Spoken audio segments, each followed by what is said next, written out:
Самал 38 жастағы жесір келіншек. Жолдасы Ерлан кенеттен жол апатынан қайтыс болған. 2 жыл бойы жалғыздықпен күресіп баласы Әлиді тәрбиелеп келеді. Ауылдың өсегімен жалғыздық оны қашытып жіберген. Самал. Күн сайын қайталанатын тірлік. Таң атысымен Әлиді мектепке апарамын, сосын кітапханаға. Кешке үйге келіп үнсіздікпен сырласамын. Бірақ жүрегім бір жылылықты іздейді, деп ойға бататын. Ауылда Самалға көзқарасы екі-үшті, бір аяушылықпен қарайды. Бірақ ол сынбайды. Кітапхана оның тыныс алатын орны. Ол өзінің жүрегі қалаған жұмысы кітапханашы болып қызмет атқаруда. Бір күні кітапханаға Қасен келеді. Ол 52 жастағы бұрынғы мұғалім, 2 баласы бар, әйелі дүниеден өткен. Ол ауылға немересін көруге келген еді. Самалмен кітапханада кездесіп, екеуінің арасында әңгіме басталып, екеуі жиі кездесіп тұрады. Қасен, сіз кітапты жақсы көресіз бе? Деп сұрады. Самал, кітап менің жалғыз сырласым, деді.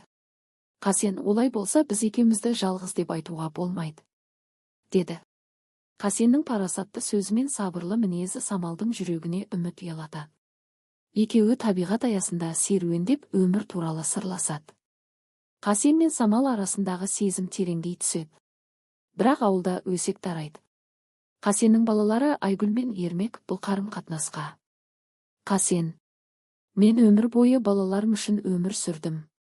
Енді өз бақытымды іздегенім сатқындық па деп мұңға бататын. Бір күні Айгүл мен Ермек Самалмен ашық сөйлесуге келеді. Айгүл, сіз біздің әкемізді пайдаланып жүрсіз бе?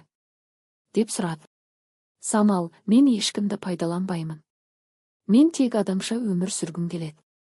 Ермек те сөзге араласып, біз әкемізді жоғалтып алудан қорқамыз, деді.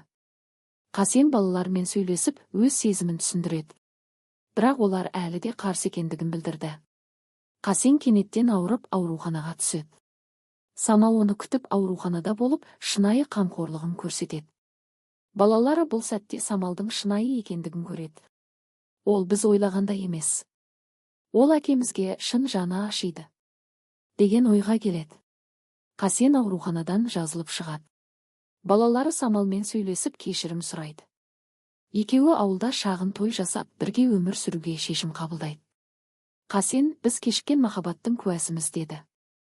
Ауылдастары да біртіндеп қабылдай бастайды. Самал мен Қасен махаббат пен түсіністікке толы жаңа өмірге қадам басады. Бұл оқиға кешірім мен үміт, махаббат пен адамгершілік туралы. Ол бізге өмірдің кез келген кезеңінде бақытты болуға мүмкіндік бар екенін еске салады.